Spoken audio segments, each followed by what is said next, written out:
You're listening to Energy Insiders, a weekly update on clean energy and climate policy with Renew Economy's editor Giles Parkinson and leading energy analyst David Leach. Energy Insiders is brought to you by Evergen, providing cutting-edge energy management software for battery optimisation, virtual power plants and distributed energy resources. And Pylon, helping solar installers and retailers design high-resolution solar proposals in minutes. Hello and welcome to this latest episode of the Energy Insiders podcast. My name is Giles Parkinson. I'm the Editor-in-Chief of Renew Economy and founder and editor of its EV-focused sister site, The Driven. And joining me, as usual, is RTK Principal David Leach. David, I trust you are well, not causing too much problem, headaches for our medical system. Someone once told me, actually it was my brother Giles, and this is really not a propos of anything, many years ago when he was starting as a medical student. So this would be back in the, I don't know when, but it was so long ago at Dreamtime, that about 50% of all the money that's spent on a person's health is spent on in the last year of their life. And that's one of those fascinating financial things that I've been thinking about ever since. But I don't think we should let that get in the way of the fact that we have got an outstanding guest this week, don't we? We do indeed. I just want to sort of also just add that I hope this is not your last year of your life, and that's the reason for your medical expenses. I mean, we try to be a little bit more optimistic. Look, we are about to receive two bits of information. Well, the Climate Change Authority has prepared its recommendations to the federal government. I'm not too sure whether they're already in the federal government's hands or not.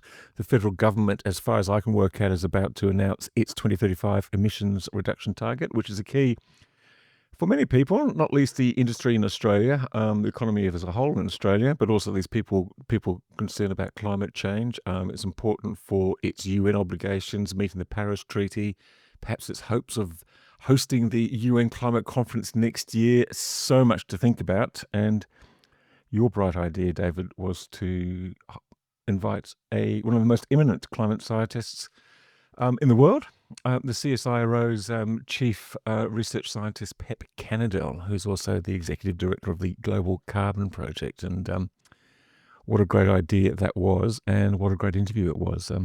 Let's have a listen with our talk with Pep Canadell. Pep Canadell, thanks very much for joining the Energy Insiders podcast. It's an absolute pleasure to have you on. Yeah, my pleasure's mine. For those that don't know, Pep was named as one stage not so long ago as the 8th most influential climate scientist in the world.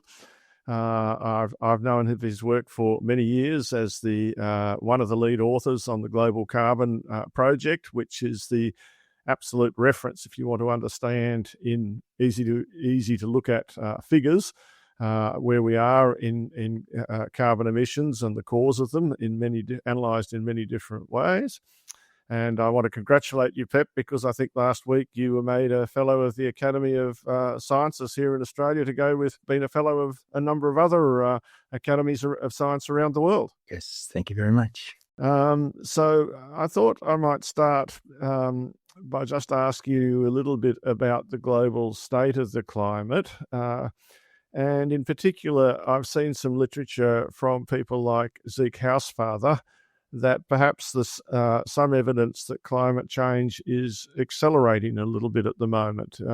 What would you say about that? So, yeah, it's depending whether we take a longer view or a shorter view. So the longer view is that climate change has been quite linearly growing for many decades. And it's interesting to even go back to the projections 30 years ago from the IPCC itself and the scientific community in general to see that mostly we got quite right those projections, on where we will be going today. Now, those projections have large uncertainty. And what's happening over particularly the last 5 years and the last decade, but particularly the last 5 years, that we are more on the higher end of those projections. So we're still within the uncertainties, but kind of more on the higher end. Now, there's quite a few things that have happened that would explain partially or totally, this potential acceleration, which again, it's a bit of a debate, nowadays, but as I say, we're on the higher end. So, we continue to increase emissions, globally, and these emissions, continue to accumulate so that you have the effect of the current emissions are growing, plus all the emissions that you put in the past.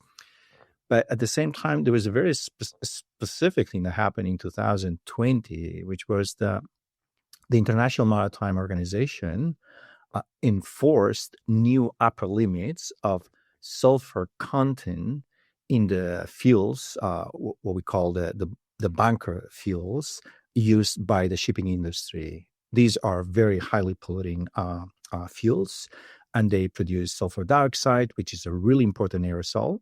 And aerosols reflect basically, incoming solar radiation back to outer space. So having a lot of pollution means that we have a little cooling. And so these past 5 years, we've seen a really dramatic reduction of sulfur dioxide. And we think that's largely due to this new implementation and an implementation of the upper limits of sulfur.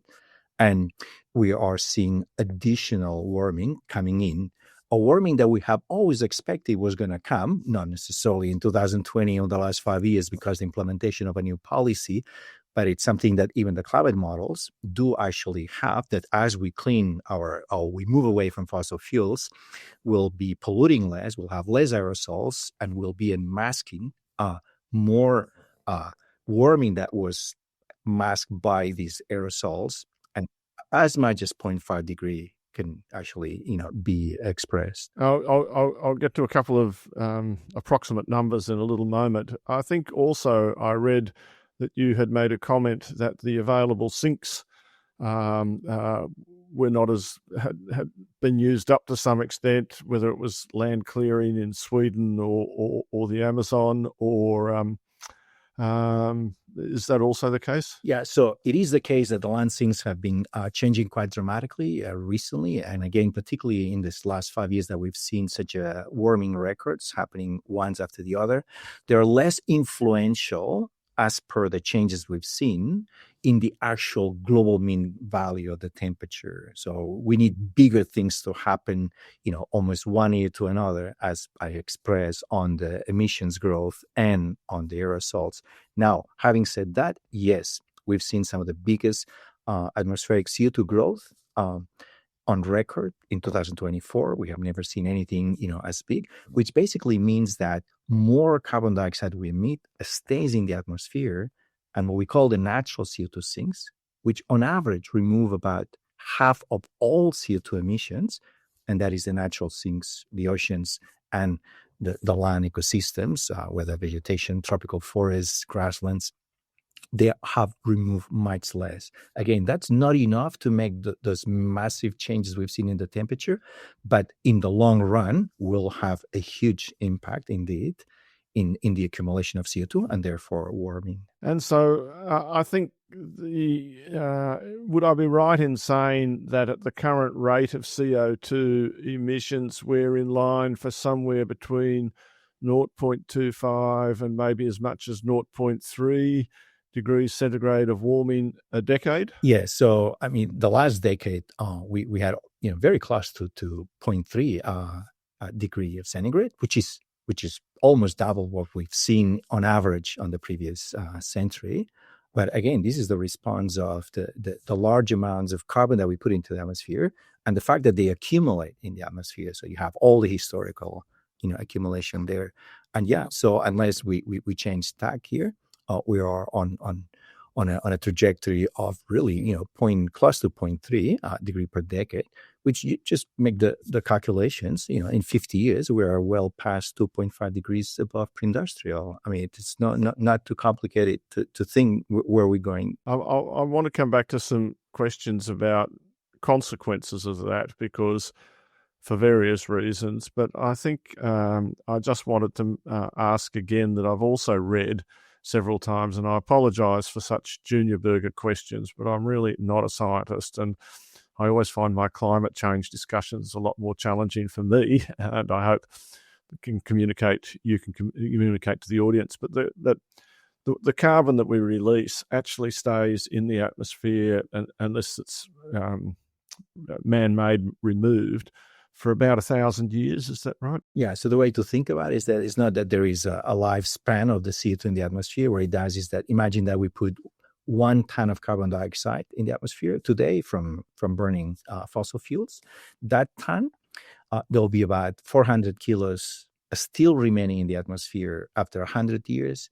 We'll still have 20%, 200 kilos after 1,000 years, and we'll still have 100 kilos of that 1 ton 10,000 years later. So in a way, it never quite... You never get rid of it completely. Exactly. And you do get rid of eventually, but it just takes thousands of years, which is not relevant to, our current enterprise of trying to stabilize the climate. And I'll come back later on, but just on the observational side of things, and I assume that no matter what is happening in America, we've still got good observational ability through satellites and whatever. But I think another sort of more steady record is the rate of growth in ocean temperatures, and that also seems to show some rate of acceleration. I think we've seen numbers up around 30 zettajoules, which I think if compares with all the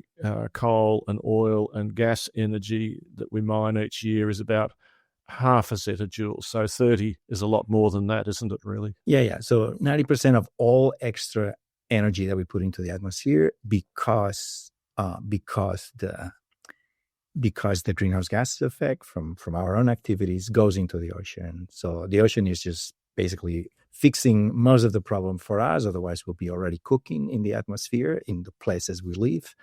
And we've seen huge, unprecedented records of temperature in the global oceans, in the last 10 years, particularly, which has led even into global records of temperature, air temperature, during years, which was not even an El Nino year, which is when usually have all the big temperature records. So even during a La Nina year, we had a global record temperature, which had not been seen before. I'm wondering, Pep, if you can just sort of, it's depressing to hear all these different things which are happening. I mean, how much of this kind of is a surprisingly worse scenario than what you were expecting, say, 5 or 10 years ago? Or how much was it sort of foreseen? Are you shocked by what you're seeing? So the answer is no. I mean, literally, if you look at 30 years ago, the kind of projections we were doing through the IPCC, they're largely round spot. Again, we provide uncertainties. I just mentioned that we're maybe a little on the higher end of those trajectories. But what's different is that when we say climate extremes will increase by 30%, or intensity of a heat wave will increase by, it's very difficult to make sense out of it. At a personal level, I mean, how do you make sense of those graphs and those percentages? Now what has changed is that 2/3 of the world population has personally experienced massive climate events that they had not experienced in their own life, whether they were a 15-year-old boy or a girl or a 75-year-old man. So we are experiencing things that they're completely out of the records in our, kind of the last 200-year records. And that's what's really changing very rapidly, that more and more people kind of realize what climate change is, and we're no longer talking or looking at those figures. We are just basically experiencing very personally those heat waves, those floodings in ways that we have not seen before. You wrote earlier this year that no matter how we look at global temperatures and its evolution in the years ahead, we already knew there's now ample evidence that the Paris Agreement's most important goal of limiting temperature rise to 1.5 degrees has been missed. And unless more aggressive action on mitigation is taken quickly, so too with the goal of avoiding temperatures below 2 degrees. And you further write, this is not a reason to throw in the towel, but rather to sharpen the climate and energy policies that will lead us to a decarbonised world. Australia is about to announce within the next week its own 2035 targets, and it's going to be interesting to see where it lands there. I fear that everything might be back in the too hard basket in terms of sort of costs and the lack of identification of benefits. But maybe to help that along, you could explain what is the difference between a 1.5 degrees world and maybe a 2 degrees and a 2.5 degrees world? So, this is a very difficult question. IPCC ran an entire special report, what we call the 1.5C report. And in that report, actually look at quite carefully that very question. And what we see in terms of the big difference is that every decimal of a temperature it's making actually a huge difference. When we think about the big climate extremes we've seen, the big heat waves we've seen, completely record heat waves, as an example, over the last 10 years, some of these things are so unprecedented. They led to so much, early premature death, but not in the sub-Saharan world or in the, developing country world. We're talking about European rich countries. We're talking about in the northwest of Canada, when we had the big heat dome in 2000, I think it was 2021. I mean, there were like dozens of people who died, hundreds of people who died in Europe of premature because the high exposure to heat. So, we're really seeing things that are very unprecedented and at, not even at 1.5. So last year, it was the first year that we were on mean average for the whole year, 1.5 degrees above pre-industrial. Now, in the terms we define 1.5 degrees in the IPCC, and when Paris Agreement says 1.5 degrees for the Paris Agreement target of stabilization, what we mean is an average at least 10 years. So we are now, on average, 10 years about less than 1.3 above pre-industrial. So here we are, less than 1.3 over pre-industrial, and we see the things we've seen. We're not even at 1.5. And now you're asking me, whether 2 will going to make a bigger difference. The thing is that even where we are now, it's a place that we would rather not to be. And, we still need to kind of completely pass the system approach of 1.5. That's going to happen over the next few years, not too many years. By the end of the decade, certainly we are in a permanent place of minimum 1.5 at 1.5. And then, 2 degrees, I think that we're looking at seeing some exponential growth or some of these, big impacts, climate, extreme events. I'll hand back to David, but just one more question on this particular line. I mean, you said that sort of people are now starting to feel this and sort of the results across the globe, people are experiencing it. Are you seeing any sort of tangible evidence that politicians are getting it sufficiently that they're going to do something about it? Well, that's a difficult question for a scientist. So I think that we do see we're doing a lot of things here. The big issue is that, are we doing things fast enough to be able to avoid, the wars of climate change? But there's no doubt that, things are happening quickly. And I think that's important.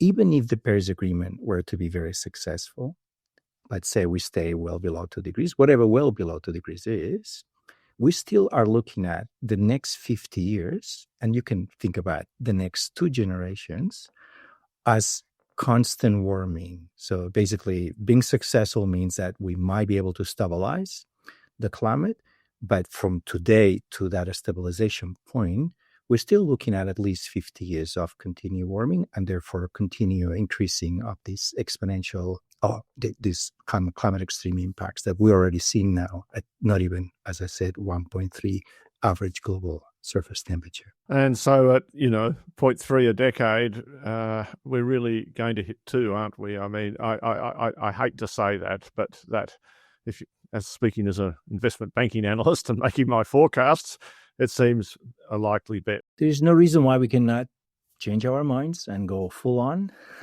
sail on decarbonization. I mean, we had certainly plenty of global leaders who, it seemed that they wanted to push that. They might not last too long in place, but, the same way things we see going very wrong very quickly in some places and some countries, we have also seen them, going very well very quickly in some other countries. And I think that, I do want to highlight an example that I always give, which is the Biden administration in the U.S. really did absolutely incredible things to push, a green revolution. And it was bipartisan, so it was really powerful. And I think that, there's no reason why we cannot see more of these things. And I think you have done a lot of work in the area of land and clearing and land sinks and things like that. I might be wrong about that, but in terms of policy, I think you observed that China, for instance, has moved from being a net source of land clearing to a sink, because they've had a very consistent policy of re-greening China. Can those sort of policies make much of a difference to the overall thing? Yeah. So yes, revegetation, reforestation, afforestation, anything that we can do to bring carbon back to the biosphere, it's a good thing. Remember that we have depleted the biosphere of carbon over the last few hundred years of land clearing for agriculture. So there's certainly space to bring some of this carbon back. Now, just to kind of put these things in a global perspective, I mean, at this point, we're doing enough reforestation globally that about 5% of fossil fuel emissions are offset with that amount. And as you mentioned, the single biggest contributor to afforestation is China. About 2/3 of all afforestation we see globally has taken place over the last 50 years in China, and not for climate change reasons. The reasons they did that was because they have depleted the agricultural resources and soils, because they had dust storms coming from the degraded lands outside of Beijing, covering the entire city with heavy dust. And they've done incredible ecological restoration over many years. Many has failed because it's a semi-arid. There's a strong semi-arid component to that reforestation they've done, but they've done so much that still they've been overall very successful. Now, there's no reason why programs like this one, under the banner of climate change, not just dust storms or degradation, but remember that we have a lot of degraded land, so there's a lot of potential opportunities there to also bring, good carbon, back to the biosphere. And when you look at it globally, I mean, one of the things, I could ask what we should be looking at to keep an eye on what's going on. Where are the hot spots? Some people want to focus on glaciers in the South Pole, for instance, and the possibility of big sea level rise.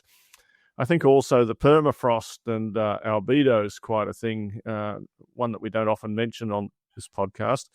But what's going on there? So there's a few regions that are big hotspot for us, and we keep an eye very carefully. And you just brought up permafrost as one of them. Permafrost is a really interesting one, because the reason we're focusing so much is because there is so much carbon frozen at this point, which basically means that if, thawing, which has started already because the very fast rate of warming of the Arctic or boreal region occurs, it's already occurring, so we can potentially emit a lot. So we deploy a whole team of people, for almost 5 years. It's a really interesting story. For almost 5 years to do the net carbon balance of the entire permafrost region. And to our surprise, last decade, the last 2010, 2019, we just published this thing. We just showed that the whole region was between a small to a medium-sized carbon sink. That's the opposite of what every single other person would have ever thought about it. And that's because there's an increase of the growing season, a lengthening of the growing season, which is allowing plants to do photosynthesis and capture carbon for a longer time. Now, that finished in 2019. And since then, we've seen 2021 having the biggest fire season in Siberia ever recorded in our 25 years of remote sensing data. And in 2023, 2024, 2025, the biggest fire seasons in Canada. All these fire seasons in actually good part of the permafrost region. So we went in the space of 5 years from telling you that the region is a carbon sink, a region that the carbon sink is either no longer there or it's even a net source of carbon. And not because the thawing that you thought was the most important thing, but because the changes in the fire regime due to drought and the large amount of carbon both in soils and in the forest. So it's a fascinating story, completely not exactly what we thought was happening there. and happen very quickly. And so I used to see that in financial markets all the time, that things happen in very unexpected ways. And no matter how much you know, life is sometimes even more complex. And I think also we see an example of that in Australia, where I know you did a major report for the government on the bushfires. But in fact, nature's inherent strengths and I guess nature's experience with bushfires has meant we've actually had a pretty good recovery from them here, have we not? Yeah. So yeah, fire is very different parts of the world. Like the reason why boreal regions are so important with fire emissions is because once you burn the forest, it takes decades to regrow, and the burning of the organic soil, it might take centuries to recover.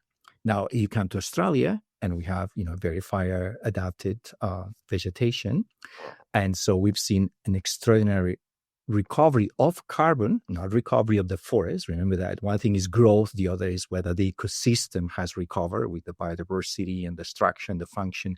But from a plant growth and resprouting, we've seen incredible. I mean, we've seen even places where there's been even more carbon now than we had before the fire. Of course, we came from 2 years of drought, so that's not a huge surprise, but it is a huge surprise that the resprouting and the regrowth took place, so quickly after. Now, the previous study we did in terms of fire frequency changes in forests, actually we show that the fire return interval is becoming shorter and shorter very quickly.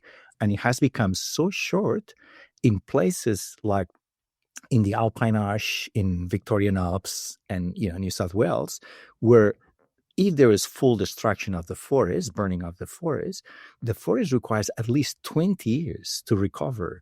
And at this point, we're already at fire intervals of less than 15 years, which basically means that at this point, there is reseeding of those forests in an attempt to, help them to recover after fire, because fire frequency has become now so high. So we're beginning, even in Australia, with so much well-adapted vegetation, we're beginning to see, the first signs of trouble in the most sensitive regions, which is this eucalyptus that do not resprout. They need to reseed from the ground. And Pep, I'll hand back to Giles in a minute, but I think I ask every client scientist that we have on this fairly difficult, what I perceive as fairly difficult question about the interaction between La Nina and El Nino and climate change, where it seems to me climate change could be making La Nina worse or El Nino worse,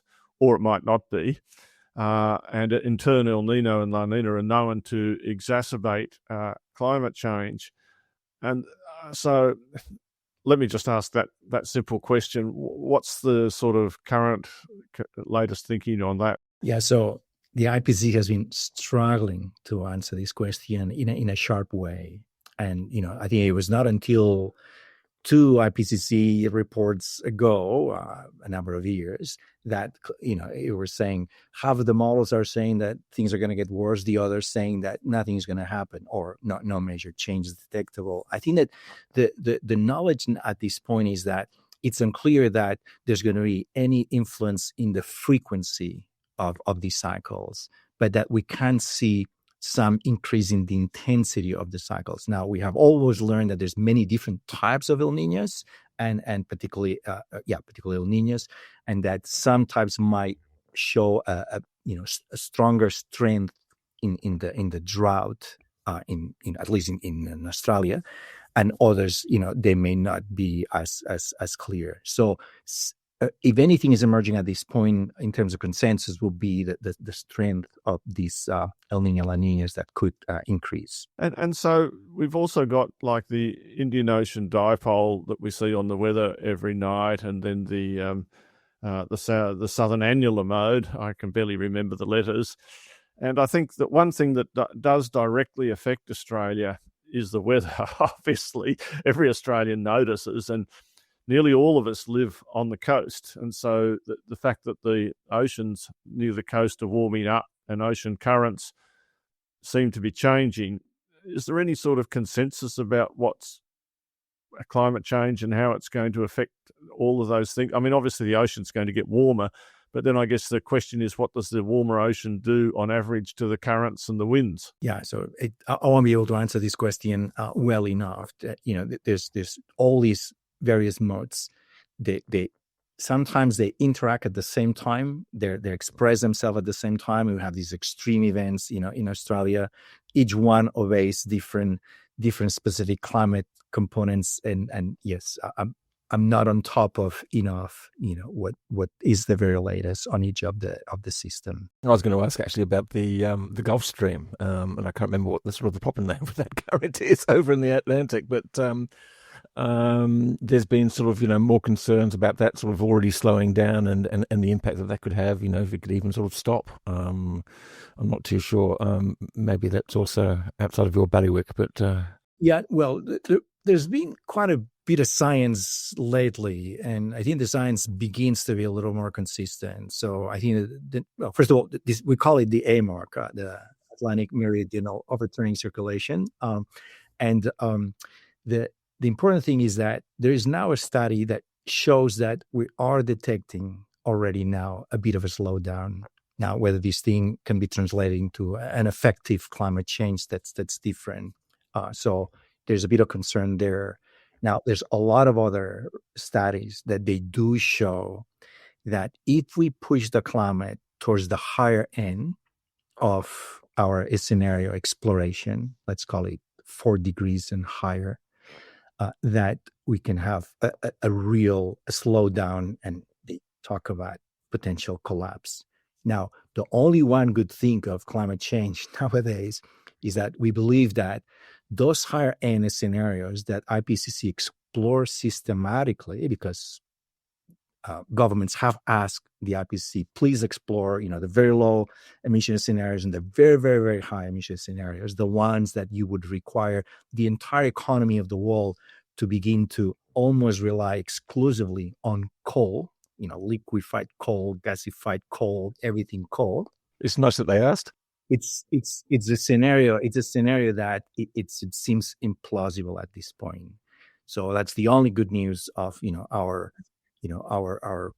current condition in terms of where these scenarios are. So yes, we're not off the hook with the AMOC, but there is no reason why things might not occur not at 4 or 5 degrees, but might begin to occur in a much more significant way at a lower end, and that's of course hugely important for the climate of Europe, the monsoons, Africa. So it has global impact. That brings me back to that same article that I quoted before. I'm going to quote again. Actually, you wrote that climate change is like a slippery slope with no bottom, so there is no limit to the damage it can do to our economy, health, and environment. What we want to do is to apply the brakes as hard as we can so that the impacts don't get any bigger. I'm just wondering whether you can just sort of amplify on that last sentence. Yeah, so sometimes I get the question, are we too late? And, we're never too late. The amount of damage that can come from climate change is unlimited. So I think that what we're trying to do is to reduce it to a level that we can manage it from an adaptation point of view, and perhaps ultimately do something to the climate, like removing carbon dioxide emissions to even cool it off and bring it down. Because, once we get to a point and we stabilize the climate, if we don't like that climate, well, we're going to be there for many, many, many decades, if not, hundreds of years. So I think that what we're trying to say is that there's no limit. So I think we want to keep things at the impacts that we can potentially manage. And of course, we can already see that impacts cannot be managed because we have real consequences of loss of life, loss of nature, loss of biodiversity, loss of economic productivity. We can already assess this thing. I mean, look at the big global insurers, the insurance companies, about the insane amount of money that it's being spent in all of these. And actually, it was just recently a report, from the US where a lot of the data it's publicly available. I mean, last year they spent $1 trillion altogether, just not just the premiums, but everything, the government on climate damage. And you can say, well, we always spend a lot of money on climate damage because we have always had hurricanes and tornadoes and all these things. But climate change, it's enhancing, it's making those particular, climate events more intense and or more frequent. So, even if we cannot say what's climate change out of these $1 trillion, as opposed to, what is the background climate, this is a lot of money. In the case of the US, I just mentioned, this is 3% of the GDP that we could be using on goods and services for Americans. So, and the same in Australia, of course. Some of the numbers are available, some of the numbers are not available. Certainly the ones from the insurance companies are available. Just staying in the US before I hand back to David, I am shocked, and I'm just a layperson, at the war on science it seems to be with the current administration, the eradication of climate data, the closing down of websites, the destruction of programs, the eradication of effectively of the EPA and things like that. What's it like for a climate scientist to see that, to see this war on their science?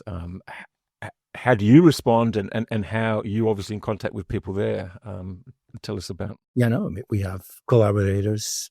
We had NASA collaborators that they basically just left their jobs.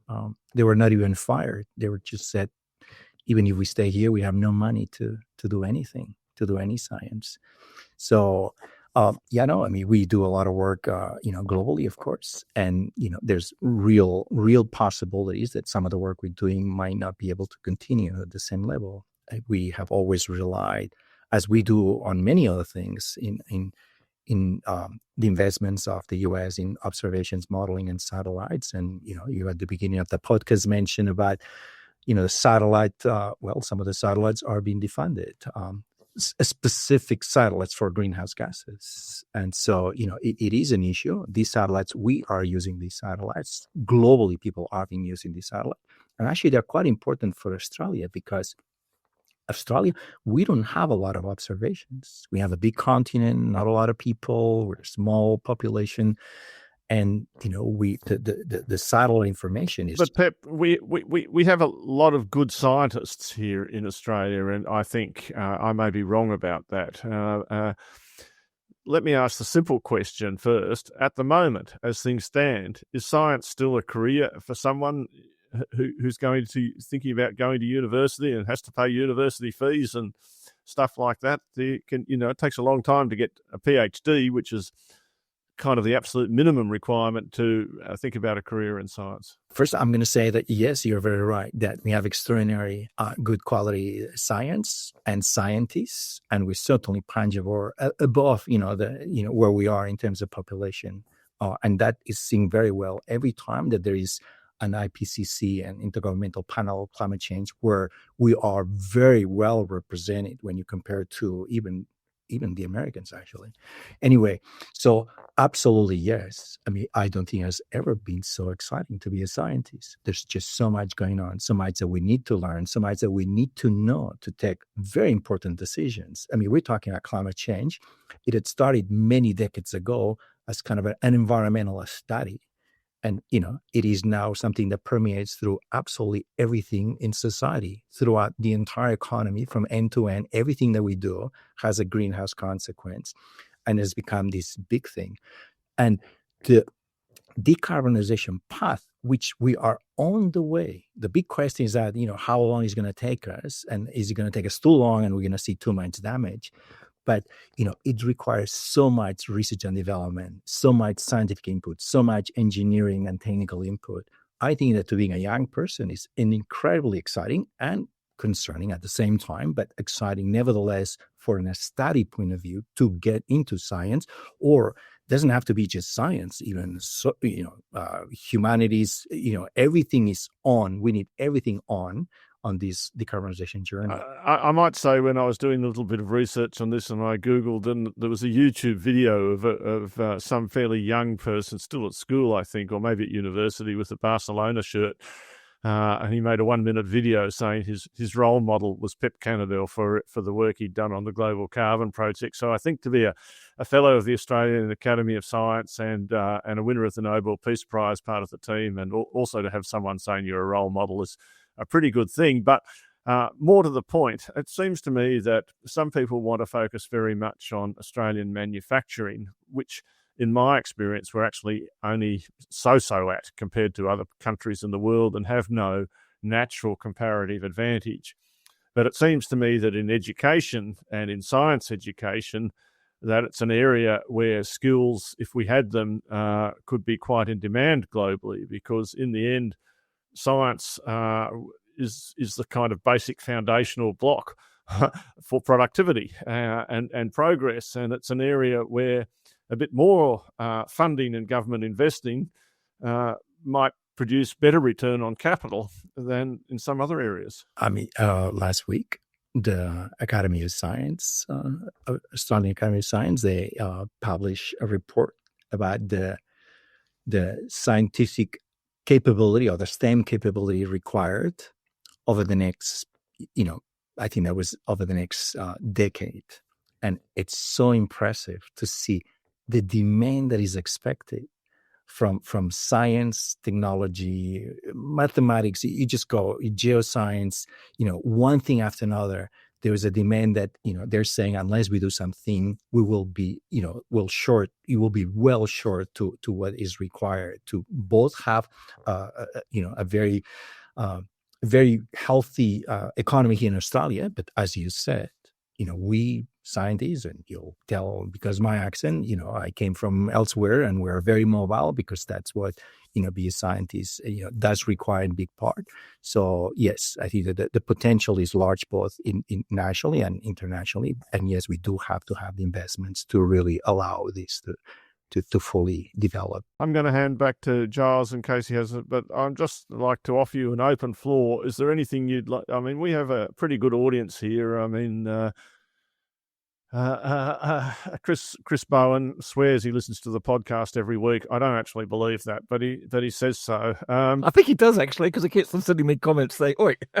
And as possibly, there's a lot of candidates to be regarded as one of the top climate scientists in Australia. What would you like to say to our audiences? I think that as much as we are, and we should be very concerned about the climate change that is coming up and the impacts.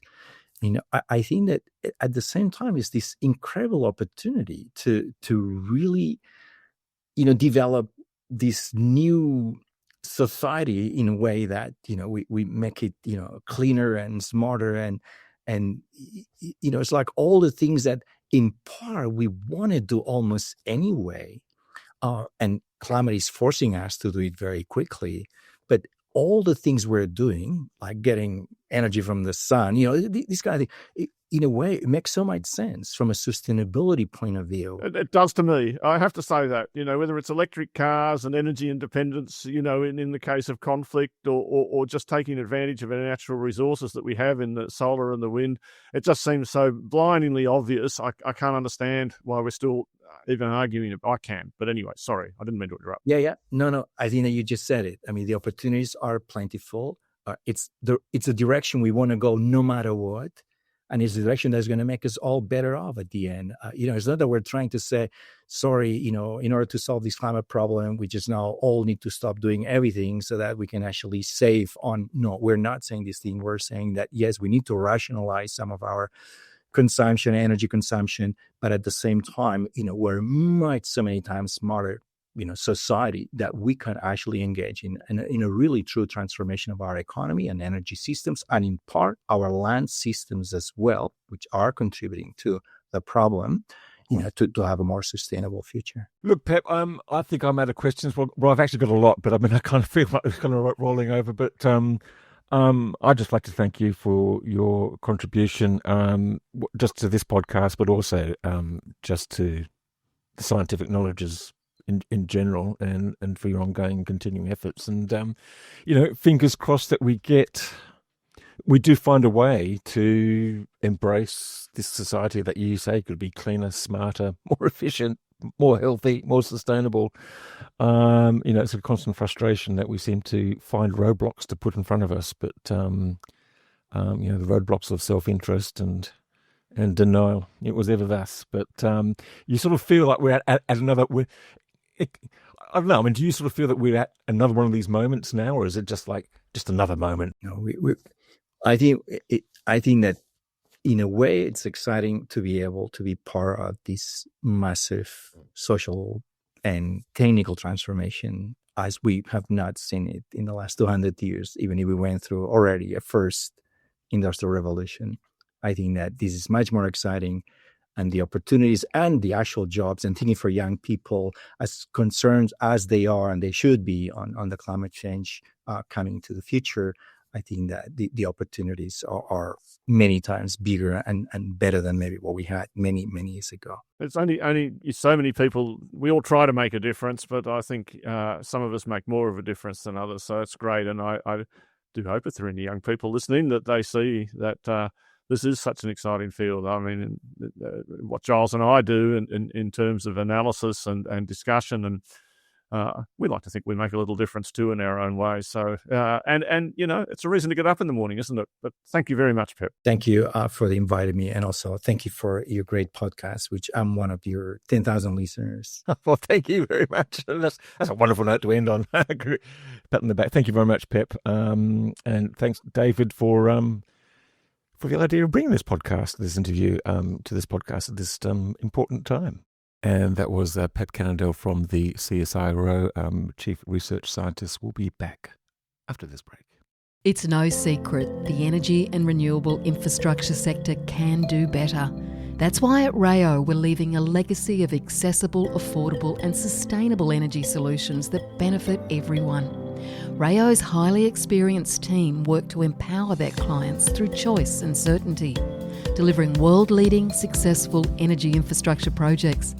From project development, engineering, construction, commissioning and maintenance, choose the next generation of infrastructure delivery with RAYO. Let's shape a better tomorrow together. Visit rayo.au.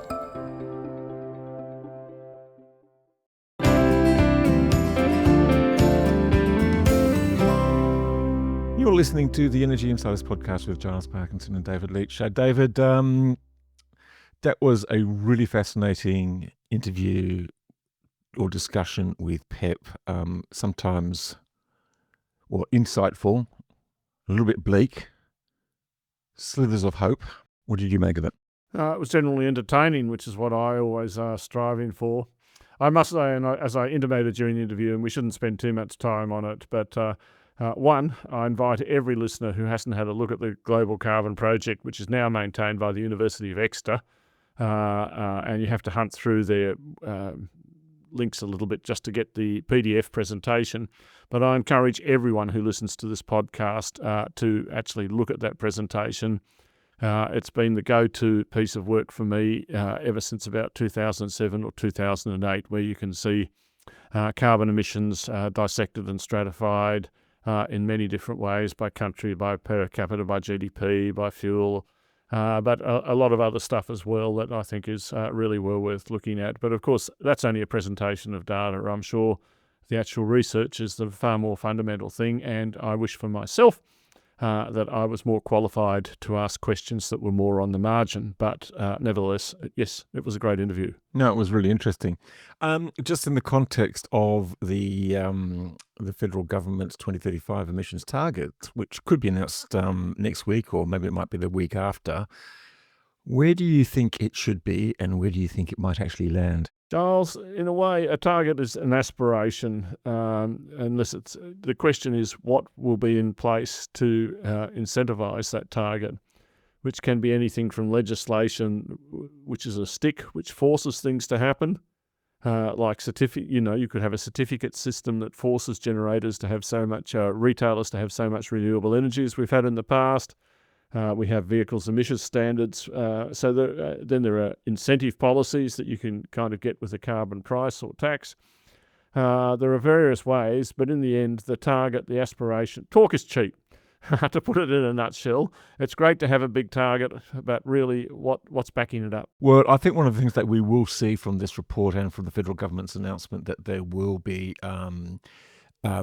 sector by sector, well, I don't know whether they're going to be targets, but actions or programs. So basically sort of put, and I think that's going to be the actual key, actually, probably more than the number. The number's going to disappoint someone because it's either going to be too high or too low or two in the middle. In fact, it's going to disappoint a lot of people. And it's just been interesting just seeing some of the sort of the preparations and the rhetoric, and you kind of think that they're sort of preparing us for a lower than what we would have hoped number. But possibly with the potential for the upside. And if we can get these sort of 5 sector or these however many sector plans, that could be actually more important than the number itself. Yes, and plans are one thing. Achieving plans is another thing. We've seen in the electricity sector how hard it is to get to the 80% target, which is a difficult ask already.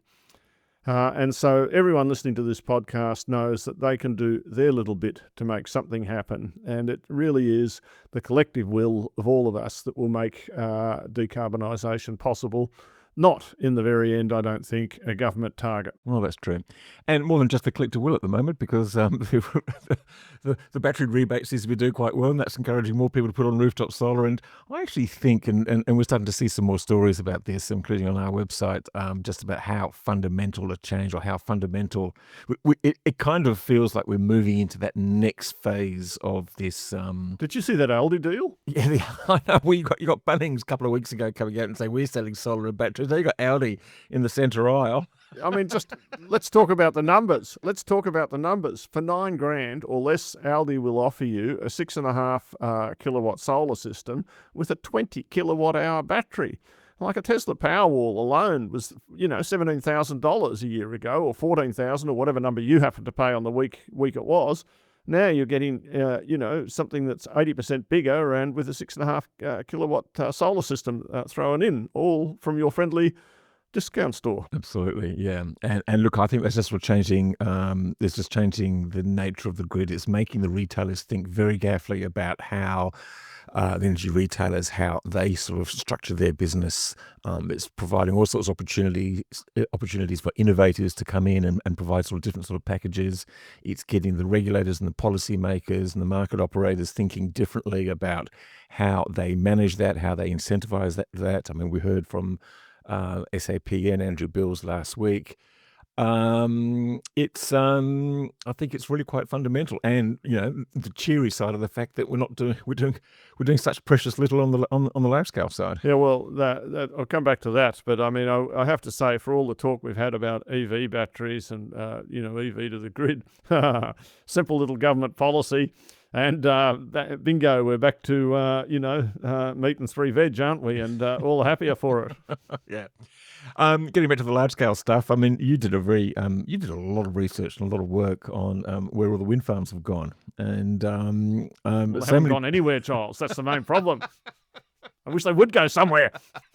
Or get built. Yes. Can you just give us a bit of a summary about what you found? I mean, apart from the fact that they're not being built. Well, the EPCB reforms will come too late. The simple fact is that once a project disappears into that process, it never seems to come out. And Murray Watt had his regional planning thing, which is great. I'm all in favour of that. I think it's a great reform, but to me, it's only number 2 at best on the list. Number 1 on the list would be a defined time frame for a project to get into that process and then come out. So, and then some projects are just waiting for transmission. Another thing that I didn't bring out in my note is that costs have definitely shot up a huge amount, and I think this causes hesitation all around the place, both from developers, but also from people who are going to buy the electricity. You can look at the US PPI indexes and see transformers have got up 80%. Humble little transformer, just a piece of wire, as far as I know, around up 80% over the last 5 years, and a lot of other cost increases. So there's a few things going on, but what I found disappointing was that projects in the southwest zone, some of which do have capacity infrastructure CIS awards, none of them have actually got all their environmental approvals done yet. that transmission will be available in 2027. And not one of the projects that's going to connect it to it has actually started. And we want to build like 3 gigawatts or whatever the number is there. Really, people have got to get on with it. Yeah, they do indeed. They do indeed. And it's going to be interesting, actually, when we see the emissions reduction target that is set by the government, particularly if it comes in a bit low, whether that actually sort of results in a tacit admission that that 2030 target is not going to be met. And it's going to be very hard to meet because basically, that sort of, even the step change target is dependent on, at least a doubling of what we've achieved in the last few years. So, well, Giles, I think what it is that the CIS is a great scheme, but it's not enough as it stands on its own to actually make those projects get the go-ahead. What I would say is that speaking around the traps, there's a number of developers that are hopeful of getting to FID in the second half of 2026. And if you look at a good wind farm build, which would be, say, Golden Plains, it took the best part of 3 years from the time it got to FID, or about 2.5 years after getting from when it actually started building, to get, it's like 750 megawatts done. So if you got to FID in the second half of 2026, if you did, then you could still be hitting your 2030 number. okay. Do we really have to wait until the second half of 2026? This year, as I said in the note, I expect 2 wind farms in South Australia to get the go-ahead, good old South Australia. That would be Barn Hill and Palmer Wind Farm for those people that care, which between them add up to about 700. All our listeners. No, well, some do and some don't. There's a lot of wind farms and a lot of names, and a lot of people think about solar and batteries and don't think wind's ever got a viable future. I had a kind of cut off in that when I did that list of like about 250 megawatts, but it's been pointed out on your great website that in fact the Delburn Wind Project as well, another 200 megawatts in Victoria, will probably get to go ahead. So in the next few months, I think we'll get close to a gigawatt up to FID, but we need 20 gigawatts. Okay. One moment I was feeling very positive, and the other moment I'm going, oh shit, that's quite a lot of work. It's a big job. It's a big job, yes. The other thing that I think is interesting to talk about is when we were talking about costs, is actually the turbines themselves. Vestas, if you look at it, their turbine price is about 1.1 million euros per megawatt. And that's broadly the same number, up about 9% over 5 years, and they're not making much money. But in A dollars, that's gone up a lot to about $1.8 or $1.9 million a megawatt. If you look at the latest Goldwind financial results, and admittedly nearly all their megawatts happen in China, so, can we translate that? Their cost was $0.48 million a megawatt in Aussie dollars. So about a quarter of the Vestas price if both were expressed in Australian dollars.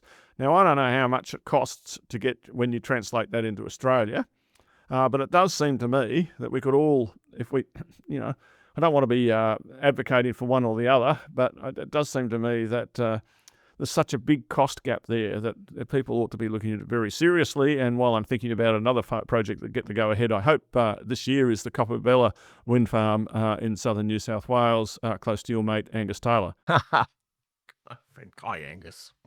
Great to catch up again. The data I'm seeing is that people are sort of factoring in at least sort of 3 million a megawatt, I think, for at least. Yes, at least to build. What's interesting about that, you mentioned those two, Vestas and Goldwind, which has sort of dominated the market, apart from say Nordex, which is building McIntyre, and which is happening reasonably slowly because it was pretty much their first project in Australia. Not as slowly as Ungula, but pretty slowly. Yeah. Pretty slowly. There's also Envision, which has just arrived in Australia with intentions to crack into the wind market, but they probably need a project under their belt as well. They may be advised to do a small project rather than a gigawatt scale project, just to get their head and their engineers around the GPS, the generation performance standards, and so that might be a while before they can actually sort of deliver, cost competitive turbines. So now, Charles, you went to the Smart Energy conference in Queensland this year. What were your main takeaways? Hey, Queensland's a bugger of a place at the moment. We've had to hear that. I feel empathy with my near neighbours from Armidale, Queenslanders. Well, look, Queensland's a lovely place, but I mean, to build renewable energy projects, it's just sort of chaotic and a bit in crisis. a lot's going on up there. You've got the LNP coming in, threatening to rip up the renewable energy targets. They haven't actually done that yet. Threatening to rip up their emissions reduction. Well, no, they actually promised to keep the emissions reduction target, but now the suspicion is that they'll probably change that as well. We're waiting for the new energy plan to be released in early October. The person doing that, David Janetsky, he's the energy minister and the treasurer, and all the people who have dealt with him seem to think that he's quite reasonable. That's my word. Yep. And that's not a view that is offered to the planning minister. That's right.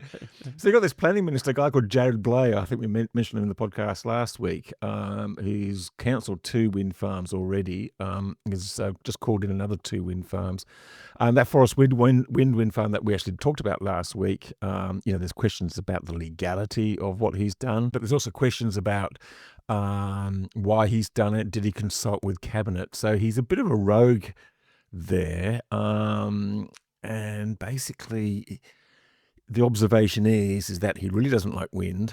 He really is trying to stop it, but he's actually been quite clever about the way he's going about it, and people are not really too sure how to stop it. No, well, I won't comment on on that side of things, but I did want to comment that last week on the podcast, I said that Forest Wind AGL walked away from its involvement because of the economics. As I understand, it's not the economics that are the issue; it's the tenure. Yes, well, there you go. Yeah, and it was interesting to.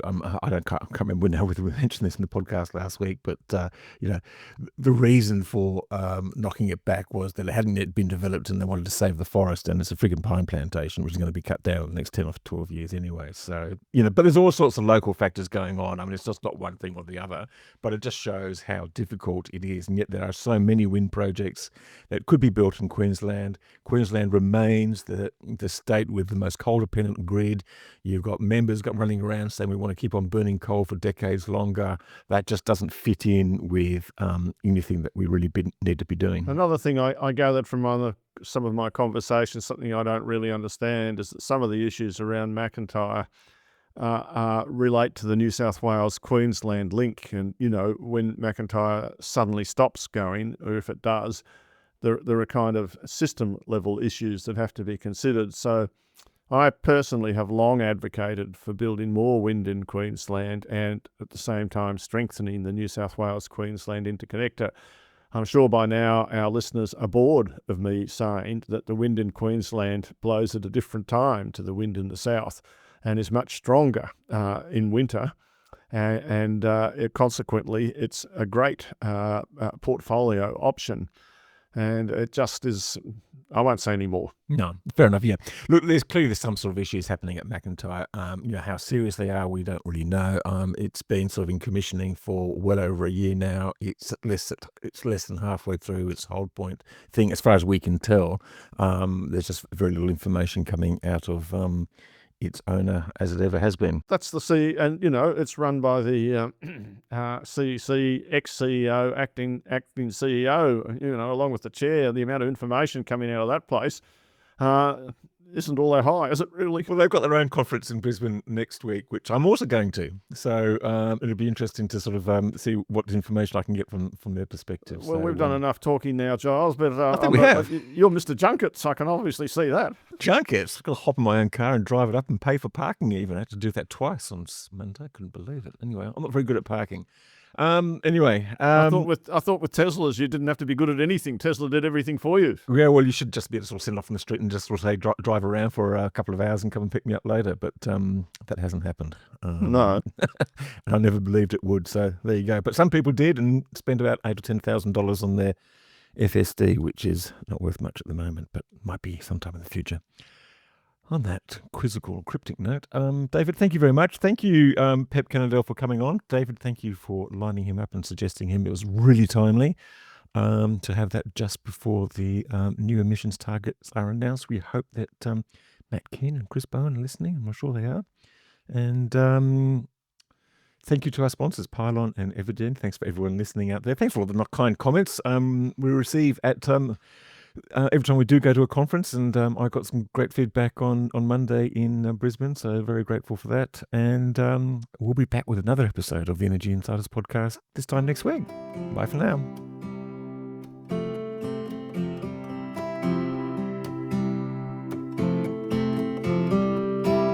Energy Insiders was brought to you by Evergen, the market-leading renewable energy software business that optimises residential and commercial solar and battery systems. Evergen enables large numbers of systems to operate as a single fleet, so network operators can use them as a virtual power plant, generating significant value for consumers, network operators and the energy system as a whole. Evergen software is powering the energy system of the future. Energy Insiders was also brought to you by Pylon. Pylon provides easy-to-use solar design software for installers and retailers with pay-as-you-go pricing, no monthly cost and no lock-in contracts. Join Australia's top solar companies who trust Pylon to design high-resolution, CEC-ready solar proposals.